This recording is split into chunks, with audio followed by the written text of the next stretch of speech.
Learners licence ഇല്ലാതെ പൊതുനിരത്തിൽ ഒറ്റയ്ക്ക് വാഹനം ഓടിക്കുന്നതോ സ്വയം ഓടിക്കാൻ പഠിക്കുന്നതോ ശിക്ഷാർഹമാണ്. ഒറ്റയ്ക്കുള്ള ഡ്രൈവിംഗ് പഠനം സുരക്ഷിതമല്ല. ഒരു ഡ്രൈവിംഗ് സ്കൂളിന്റെ സഹായത്തോടുകൂടി ഡ്രൈവിംഗ് ഇൻസ്ട്രക്ടറുടെ ശിക്ഷണത്തിൽ ഡ്രൈവിംഗ് പഠനം ആരംഭിക്കൂ. അപകടം ഒഴിവാക്കൂ. ഹലോ ഫ്രണ്ട്സ്, എല്ലാവർക്കും നമസ്കാരം. ഞാൻ ഗുഡ്സൺ കട്ടപ്പന. നമ്മുടെ ചാനലിലെ അടുത്ത പുതിയ വീഡിയോയിലേക്ക് എല്ലാവർക്കും വീണ്ടും സ്വാഗതം. ഡ്രൈവിംഗ് ലൈസൻസ് എടുത്ത ഒരുപാട് പേർക്ക് കാർ ഓടിക്കുമ്പോൾ വല്ലാത്തൊരു പേടിയുണ്ട്. വാഹനത്തിൽ കയറി ഇരിക്കുന്നത് മുതൽ ഒരു വിറയലും, അതുപോലെ ഡ്രൈവ് ചെയ്യുന്നതിനിടയിൽ ഈ പേടിയും വിറയലും ഉള്ളതുകൊണ്ട് തന്നെ വാഹനം ഓടിക്കാനായിട്ടുള്ള ഒരു കോൺഫിഡൻസ് ഇല്ല. പലപ്പോഴും വണ്ടി റോഡിൽ ഓഫായി പോകുന്ന സാഹചര്യങ്ങളൊക്കെ ഉണ്ടാകാറുണ്ട്. ഡ്രൈവിംഗ് സീറ്റിൽ കയറി ഇരിക്കുന്നത് മുതൽ നിങ്ങൾക്കുണ്ടാകുന്ന വിറയലും പേടിയും വെപ്രാളവും മാറ്റാനായിട്ട് കാർ ഡ്രൈവിംഗിൽ നിങ്ങൾ പ്രാക്ടീസ് എടുക്കേണ്ട 10 കാര്യങ്ങളാണ് നിങ്ങളെ ഞാൻ ഡ്രൈവ് ചെയ്ത് കാണിച്ചു തരുന്നത്. ഈ വീഡിയോ നിങ്ങൾക്ക് പ്രയോജനം ചെയ്യും. ഉപകാരപ്പെട്ടെങ്കിൽ കൂട്ടുകാർക്ക് ഷെയർ ചെയ്യുക. ഒപ്പം തന്നെ ചാനൽ സബ്സ്ക്രൈബ് ചെയ്യാത്തവരുണ്ടെങ്കിൽ ഒന്ന് സബ്സ്ക്രൈബ് ചെയ്ത് സപ്പോർട്ട് നൽകുക. ഡ്രൈവിംഗ് സീറ്റിൽ കയറി ഇരിക്കുമ്പോൾ നിങ്ങൾക്കൊരു കോൺഫിഡൻസ് ഉണ്ടായിരിക്കണം. കാരണം നമുക്ക് ആത്മവിശ്വാസം ഉണ്ടെങ്കിൽ മാത്രമേ നമുക്ക് ഡ്രൈവിംഗ് എന്നല്ല ഏതൊരു പ്രവൃത്തിയും നന്നായിട്ട് ചെയ്യാനായിട്ട് കഴിയത്തുള്ളൂ. അതുകൊണ്ട് തന്നെ ഒരു കോൺഫിഡൻസ് ഉണ്ടാകണം.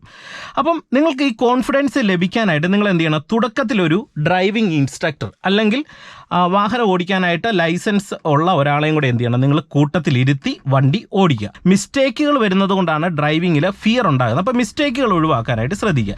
ഇനി ഒരു ഡ്രൈവിംഗ് ഇൻസ്ട്രക്ടർ നിങ്ങൾക്ക് പ്രോപ്പറായിട്ട് പറഞ്ഞു തരുന്ന കാര്യങ്ങൾ ഞാൻ അതേപടി ഓരോന്നായിട്ട് നിങ്ങളെ ഡ്രൈവ് ചെയ്ത് കാണിച്ചു തരികയാണ്. ഡ്രൈവിംഗ് സീറ്റിൽ കയറി പ്രോപ്പറായിട്ട് സീറ്റൊക്കെ അഡ്ജസ്റ്റ് ചെയ്തതിന് ശേഷം നിങ്ങൾ ചെയ്യേണ്ടത്, വാഹനം സ്റ്റാർട്ട് ചെയ്യുന്ന സമയത്ത് എപ്പോഴും സേഫ്റ്റിയുടെ ഭാഗമായിട്ട് നമ്മൾ ആദ്യം ബ്രേക്കിലേക്ക് കാലെടുത്ത് വെക്കാവുള്ളൂ. അത് നിങ്ങൾ നിർബന്ധമായിട്ടും വാഹനം എടുക്കുന്ന സമയത്ത് ഇത് ശീലിക്കുക. രണ്ടാമത് നമ്മൾ പൂർണ്ണമായിട്ടും ക്ലച്ച് ചവിട്ടുന്നു.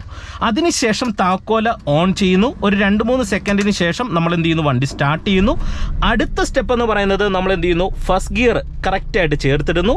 അടുത്ത സ്റ്റെപ്പ് ഹാൻഡ് ബ്രേക്ക് റിലീസ് ചെയ്ത് കൊടുക്കുന്നു. കണ്ടോ? ഇനി അടുത്ത സ്റ്റെപ്പ് എന്ന് പറയുന്നത്, നമ്മൾ ഇവിടുന്ന് വാഹനം റോഡിലേക്ക് എടുക്കുന്ന സാഹചര്യത്തിൽ നമ്മുടെ വണ്ടി നമ്മുടെ കൺട്രോളിലായിരിക്കണം. വാഹനത്തിന് സ്പീഡ് കൂടാനായിട്ട് പാടില്ല. അല്ലെങ്കിൽ അതിന് ഞാനിത് ലെഫ്റ്റ് സൈഡിലേക്കുള്ള ഇൻഡിക്കേറ്റർ ഇടുകയാണ്. നിങ്ങൾ നോക്കുക, ലെഫ്റ്റ് സൈഡിലേക്കുള്ള ഇൻഡിക്കേറ്റർ ഇടുന്നു. സെൻറ്റർ മിറർ, ലെഫ്റ്റ് മിറർ നോക്കുന്നു. അടുത്ത സ്റ്റെപ്പ് എന്ന് പറയുന്നത്, നമ്മൾ സ്റ്റിയറിംഗ് ഒറ്റ റൗണ്ട് ഇടത് സൈഡിലേക്ക് ഞാൻ തിരിച്ചു കൊടുക്കുകയാണ്. തിരിച്ചു കൊടുത്തതിന് ശേഷം നമ്മൾ വണ്ടി പതുക്കെ മൂവ് ആക്കാനായിട്ട് ഹാഫ് ക്ലച്ചും ബ്രേക്കും ആക്സിലറേഷൻ കൺട്രോളിങ്ങും കറക്റ്റ് ആക്കണം. അതായത് ബ്രേക്കെ ചവിട്ടി പിടിച്ചുകൊണ്ട് നമ്മൾ ക്ലച്ചിൽ നിന്ന് റിലീസ് ചെയ്ത് വണ്ടി നീങ്ങാനായിട്ട് തുടങ്ങുന്ന ഹാഫ് ക്ലച്ച് പോയിന്റ് നമ്മൾ ബാലൻസ് ചെയ്ത് പിടിക്കുന്നു. അതായത് ഒന്ന് ബാലൻസ് ചെയ്ത് പിടിക്കുക. ഇടത്തെ കാലിൻ്റെ എൻഡ് ഫ്ലോറിൽ വെക്കാതെ ജസ്റ്റ് ഒന്ന് ബാലൻസ് ചെയ്ത് പിടിക്കുക. അടുത്ത സ്റ്റെപ്പ് എന്ന് പറയുന്നത്, പതുക്കെ ബ്രേക്കിൽ നിന്ന് കാലെടുക്കുക. എടുത്തതിന് ശേഷം എന്ത് ചെയ്യണം? നിങ്ങൾ ആക്സിലറേഷൻ കൊടുത്തെടുക്കുക. ആക്സിലറേഷൻ കൊടുക്കുമ്പോൾ വണ്ടിക്ക് ഓവർ സ്പീഡ് വരാതിരിക്കാനായിട്ട് അമിത ആക്സിലറേഷൻ കൊടുക്കാതിരിക്കുക. വണ്ടി ഓഫ് ആകാതിരിക്കാനായിട്ട് ആക്സിലറേഷൻ തീർത്തും കുറച്ച് കൊടുക്കാതിരിക്കുക. അതിനിടയിൽ ലൈറ്റായിട്ടൊരു ആക്സിലറേഷൻ നിങ്ങൾ എന്ത് ചെയ്യണം? കൊടുത്തു പിടിക്കുക. കൊടുത്തു പിടിച്ചുകൊണ്ട് ഈ ഹാഫ് ക്ലച്ച് പോയിന്റിൽ നിന്ന് പതിയെ അയക്കുക. പതിയെ അയക്കുമ്പോൾ നിങ്ങളുടെ വണ്ടി ഇതുകൊണ്ടോ നീങ്ങുന്നുണ്ട്.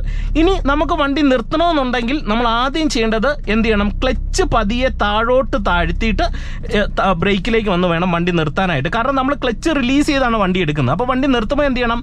ക്ലച്ച് താഴോട്ട് താഴ്ത്തി ബ്രേക്കിലേക്ക് വന്ന് വണ്ടി പെട്ടെന്ന് നിർത്തുക. ഇങ്ങനെ ഒറ്റ സ്റ്റെപ്പിന് വണ്ടി എടുക്കാതെ ഒരു 2-3 സ്റ്റെപ്പായിട്ട് നിങ്ങൾ വണ്ടി എടുക്കുന്നുണ്ട്. ബ്രേക്ക് കാല് വെച്ച് ഹാഫ് ക്ലച്ചിൻ്റെ പോയിന്റിൽ വരുന്നു. ആക്സിലറേഷൻ കൊടുത്തോണ്ട് ഈ ഹാഫ് ക്ലച്ചിൻ്റെ പോയിന്റിൽ നിന്ന് അയച്ചു. വീണ്ടും ക്ലച്ച് ഒന്ന് താഴ്ത്തി ബ്രേക്കേ വന്നു. വീണ്ടും ആക്സിലറേഷൻ കൊടുത്തോണ്ട് ക്ലച്ചേ നയിച്ച് വണ്ടി എടുക്കണം. ആ സമയത്ത് നമ്മൾ എന്ത് ചെയ്യുന്നു? സ്റ്റിയറിംഗ് പതിയെ വലത് സൈഡിലേക്ക് തിരിച്ച് വീണ്ടും ഇതുകൊണ്ടോ ക്ലച്ച് പതിയെ താഴോട്ട് താഴ്ത്തി ബ്രേക്കിലേക്ക് വന്ന് വണ്ടി സ്ലോ ചെയ്ത് സ്റ്റിയറിംഗ് നേരെയാക്കി. ഇതുകൊണ്ട് ഇങ്ങനെ നിങ്ങൾ എന്ത് ചെയ്യണം? വാഹനത്തെ സ്റ്റഡി ആക്കാനായിട്ട് പഠിക്കണം. ഇത് നിങ്ങൾ പ്രാക്ടീസ് എടുക്കണം.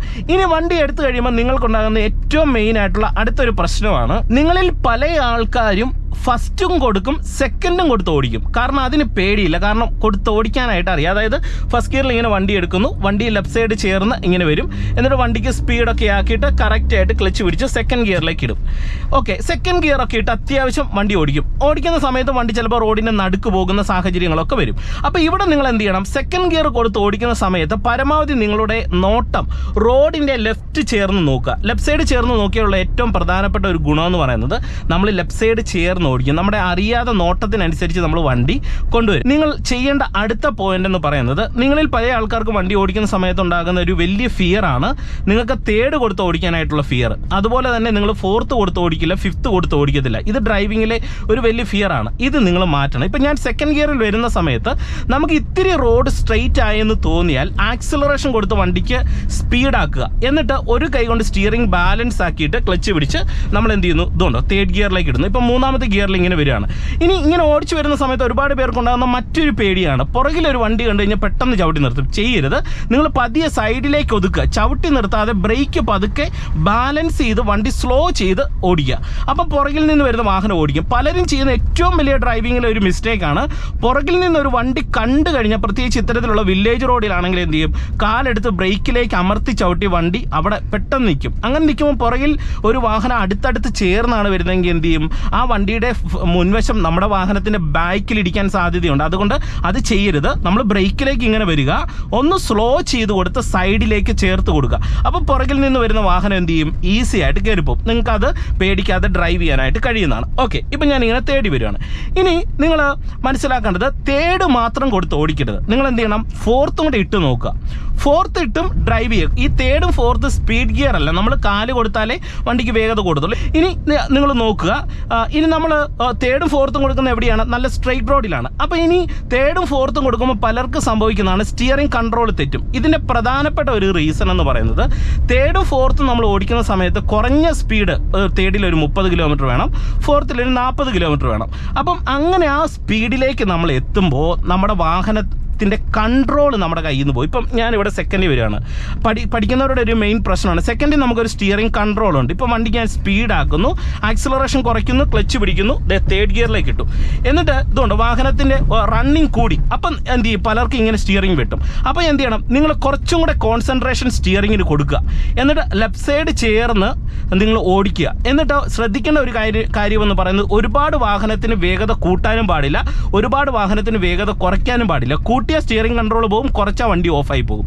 കാരണം തേർഡിന് ഒരു മിനിമം സ്പീഡ് 30 പറയുന്നത്. അപ്പോൾ ഇറക്കമൊക്കെ കണ്ടു കഴിഞ്ഞാൽ എന്ത് ചെയ്യണം, ജസ്റ്റ് ഒന്ന് ബ്രേക്ക് ഒന്ന് കൊള്ളിച്ച് മാത്രം ചവിട്ടി കഴിഞ്ഞാൽ ഓഫ് ആകാതെ നമുക്ക് ബ്രേക്ക് ബാലൻസ് ചെയ്തുകൊണ്ട് ഇതുപോലെ നമുക്ക് ഓടിക്കാനായിട്ട് കഴിയും. അപ്പോൾ നമ്മുടെ സ്റ്റിയറിംഗ് കൺട്രോൾ ഒരു കാരണവശാലും നിങ്ങൾക്ക് തെറ്റത്തില്ല.